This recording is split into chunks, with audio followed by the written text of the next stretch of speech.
Hello everyone, welcome once again to Commerce Made Easier. In today's lecture of accountancy of class 12, we will discuss the adjustment of partners' capital and under the reconstitution of partnership firm. So, sometime at the time of reconstitution of partnership firm, that is in case of change in profit sharing ratio. तो हमारा ये chapter चल रहा है change in profit sharing ratio. तो उसमें हमने already जो है calculation of new ratio of the partners and जो भी अदर एडजस्टमेंट्स थी रिगार्डिंग द गेनिंग या sacrificing ratio of the partners, preparation of revaluation account, then distribution of old reserves and जो भी अदर एडजस्टमेंट्स थी वो हम सारी कर चुके हैं. तो अब हम एट लास्ट जो इसका स्टेप है second last, that is preparation of partners capital account, जो एंड में हम कर रहे हैं. तो उसके बारे में हम पढ़ रहे हैं. तो उस समय जो रिकन्स्टिट्यूशन हो रहा है that is change in profit sharing ratio के केस में पार्टनर्स जो है वो डिसाइड करते हैं कई बार that they will change their capitals in some pre decided ratio.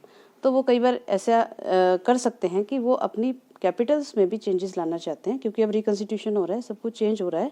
तो अब वो उसमें कैपिटल्स में भी जो चेंज करना चाह रहे हैं, इंक्रीज या डिक्रीज जैसा भी होगा उसके अकॉर्डिंग वो उसको चेंज करना चाह रहे हैं. तो कोई प्री डिसाइडेड रेशियो में भी कर सकते हैं या कोई फिक्स अमाउंट का भी रेशियो जो है वो चेंजेस कर सकते हैं उसमें. Then accounting treatment of this will be as follows. तो उसमें जब हम अकाउंटिंग ट्रीटमेंट करते हैं किस तरह से हम उसको चेंज करेंगे वो हम इसमें करते हैं एक एग्जाम्पल की हेल्प से.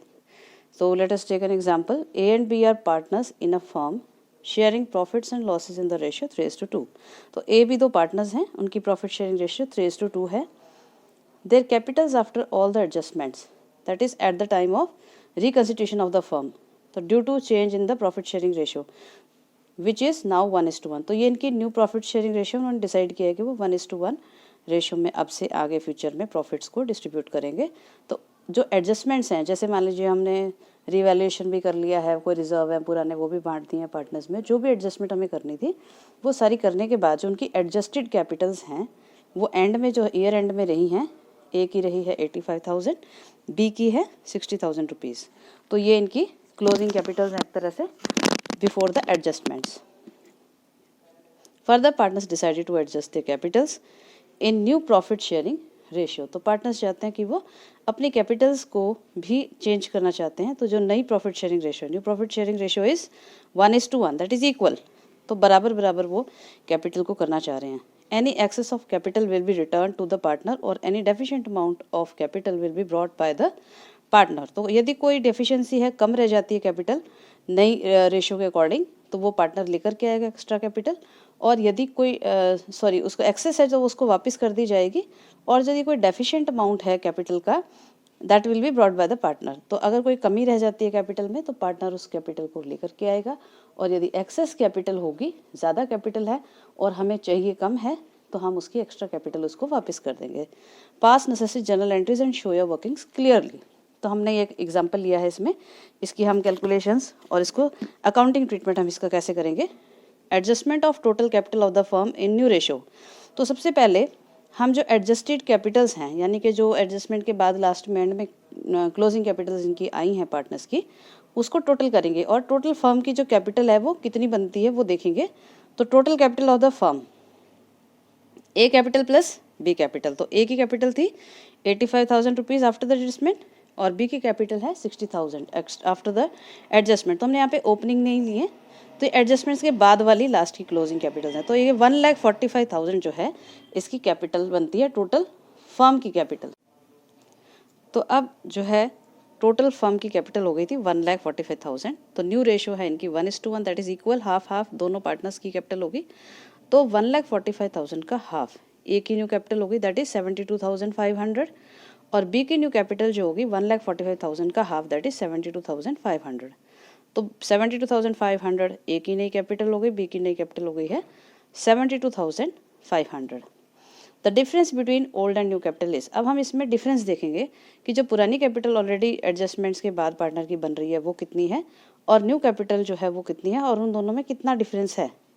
तो ए की जो न्यू कैपिटल ओल्ड कैपिटल थी दैट वाज 85,000 रुपीज़ और बी की जो नई कैपिटल हमने कैलकुलेशन से निकाली है नई फर्म में जो उनकी कैपिटल होगी 72,500. तो पुराने वाली 85,000 है और 72,500 नए वाली है.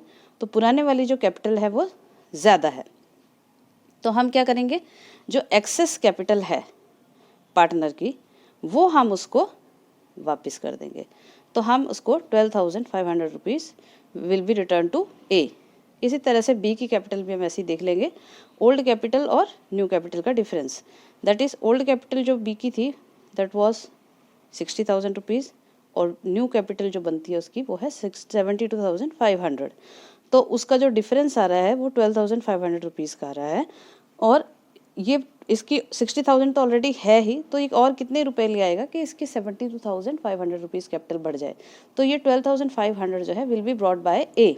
तो 12,500 रुपये बी लेकर के आएगा, तो इसकी कैपिटल 72,500 हो जाएगी। तो ये तो हो गई इसकी कैलकुलेशंस, यानी वर्किंग कैलकुलेशंस जो हो गई। अब इसकी जो जर्नल एंट्री हम बनाएंगे वो हम कैसे करेंगे, जब हम ए को रिटर्न करेंगे 12,500 रुपीज़, तो हम इसकी एंट्री बनाएंगे A capital account debit 12,500 to bank. ये हमने 12,500 रिटर्न कर दिए इसको। उसके बाद bank account debit 12,500 to B capital account. B जो है वो लेकर के आएगा, तो बैंक अकाउंट हमने डेबिट किया है, डेबिट व्हाट कम्स इन, तो बैंक जो है ये पैसे लेकर के आएगा और बी के कैपिटल से इंक्रीज हो जाएगी 12,500 से, तो by to B capital account ये 12,500 हमने, तो ये ए को वापस किए गए हैं, उसकी जर्नल एंट्री है। बी से हमने मंगवाए हैं, तो जब हम वापस करेंगे बैंक अकाउंट को क्रेडिट करेंगे, और जब हम मंगवाएंगे तो एक बैंक अकाउंट हमारा डेबिट हो जाएगा। तो इस तरह से जर्नल एंट्रीज हमारी बनेंगी पार्टनर्स की कैपिटल्स के रिगार्डिंग। देन पार्टनर्स की कैपिटल अकाउंट जो है उसका भी हम लेजर देख लेते हैं किस तरह से उसमें चेंजेस आएंगे। तो जो इनकी कैपिटल थी बाय बैलेंस बी डी हमने लिए 85,000 ए की है, बी की है 60,000 रुपीज़।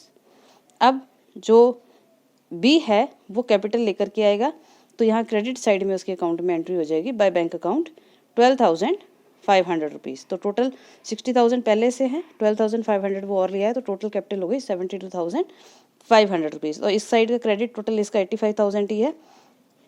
ए का ज़्यादा है कैपिटल, उसको हम वापस कर रहे हैं to bank account, debit side में लिखेंगे और 12,500 रुपीज़ उसके अकाउंट में डेबिट कर देंगे। और अब उसकी जो 12,500 उसको देने के बाद जो बचेगा क्लोज की कैपिटल जो बचेगी दैट इज़ 72,500। तो जो क्लोजिंग कैपिटल होगी दोनों ही पार्टनर्स की इक्वल हो जाएंगी 72,500 एंड 72,500, और जो टोटल फर्म की कैपिटल है वो सेम रहेगी। तो इस तरीके से हम जो है पार्टनर्स की जो कैपिटल अकाउंट्स होते हैं eight the time of reconstitution of the firm, और हम ये केस कर रहे हैं change in profit sharing ratio. तो इस तरह से जब भी रिकंस्टिट्यूशन होता है पार्टनरशिप फर्म का, उस समय कैपिटल्स के अकाउंट में भी एडजस्टमेंट्स होते हैं, जो हम अलग अलग केसेस में थोड़े से उसमें वेरिएशन आ जाता है, डिफरेंस आ जाता है, थोड़ा सा डिफरेंट वे में हम करते हैं। तो ये आज का हमारा टॉपिक था change in profit sharing ratio में जब केस होता है तो उसमें हम पार्टनर्स की कैपिटल को एडजस्ट कैसे करते हैं। उनकी जो नई फर्म है उसमें वो चाहें तो अपनी कैपिटल में बदलाव भी कर सकते हैं, इंक्रीज या डिक्रीज कर सकते हैं। तो ये इसके लेजर्स हो गए और जर्नल एंट्रीज हो गई और वर्किंग नोट्स भी हो गए, किस तरह से हमें कैलकुलेशंस करनी है। So that's all for today. तो I hope you have like this video. Please don't forget to like, subscribe and share this channel.